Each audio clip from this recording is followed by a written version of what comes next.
Praja Shanti party వ్యవస్థాపకులు KA Paul మాట్లాడుతున్నారు. Live ద్వారా చూద్దాం. దానం చేసిన కేఏ పాల్ కావాలా? నేనైతే 50 లక్షల కోట్లు తేగలను.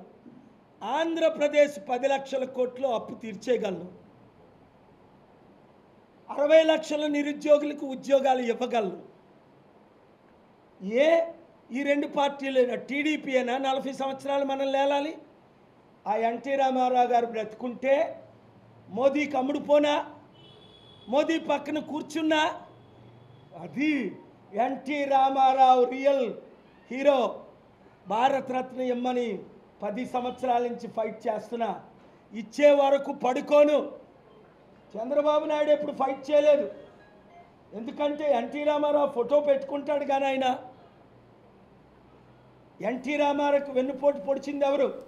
ఎన్టీ రామారావును ముఖ్యమంత్రిగా తీసేసి ముఖ్యమంత్రి అయింది ఎవరు? చంద్రబాబు నాయుడు కాదా? ఎన్టీ రామారావు గారు మీ మీడియా అన్నింటిలో ఇంటర్వ్యూలు చేయలేదా? మా ఎన్టీ రామారావు అంత మోసగాడు లేడు, చంద్రబాబు నాయుడు అంత మోసగాడు లేడని ఎన్టీ రామారావు గారు చెప్పలేదా?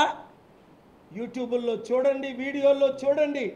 ఎన్టీ రామారావు అనుచరులందరూ, తెలుగుదేశం పార్టీ అనుచరులందరూ జూనియర్ ఎన్టీఆర్ ఎందుకు చంద్రబాబు నాయుడికి మద్దతు ఇవ్వట్లేదు? నాకే సీక్రెట్గా ఎందుకు మద్దతు ఇస్తున్నారు?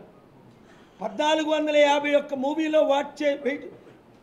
యాక్ట్ చేసిన బాబు మోహన్ టీడీపీని కాళ్ళతో తన్ని బీజేపీలో చేరి బీజేపీని కాళ్ళతో తన్ని ప్రజాశాంతి పార్టీలో ఎందుకు చేరారు? అంతకంటే హిస్టారిక్ యాక్టర్ ఉన్నారా? 1451 మూవీ, ఇప్పుడు 7 మూవీల్లో యాక్ట్ చేస్తున్నారు. 3 సార్లు ఎమ్మెల్యే అయ్యారు.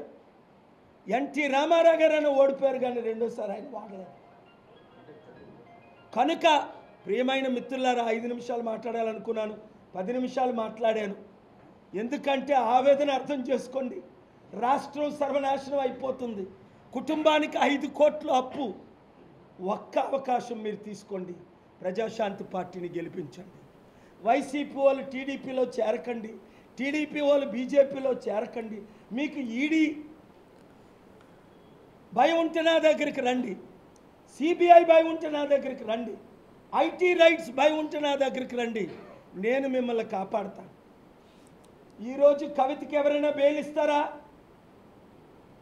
న్యాయంగా నేను పోరాడితే బెయిల్ ఇప్పించగలను. ఇవాళ కేసీఆర్ కంప్లీట్గా ఫినిష్ అయిపోలేదా?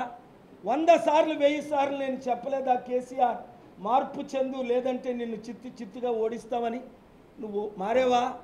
నన్ను కొట్టించావు. మే 2, 2022 సిరిసిల్లలో మీ కొడుకుతో నన్ను కొట్టించావు. అనిల్ రెడ్డితో నన్ను కొట్టించావు. ఆ రోజే చెప్పించాను. నువ్వు మస్ అయిపోలేదా?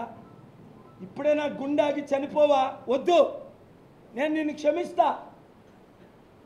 నువ్వు బాబు మోహన్కి వరంగల్లో మద్దతు, నేను నిన్ను 12 సీట్లు మినిమం గెలిపిస్తాను. ఎందుకంటే రేవంత్ రెడ్డి కంట్రోల్లో కాంగ్రెస్ లేదు. పాపం ఆయన తమ్ముడు ఎంతో బాధపడుతున్నాడు. ఒకవైపు సోనియాని నెలకి 1000 కోట్లు కాంగ్రెస్కి ఇవ్వాలట గెలిపించడానికి.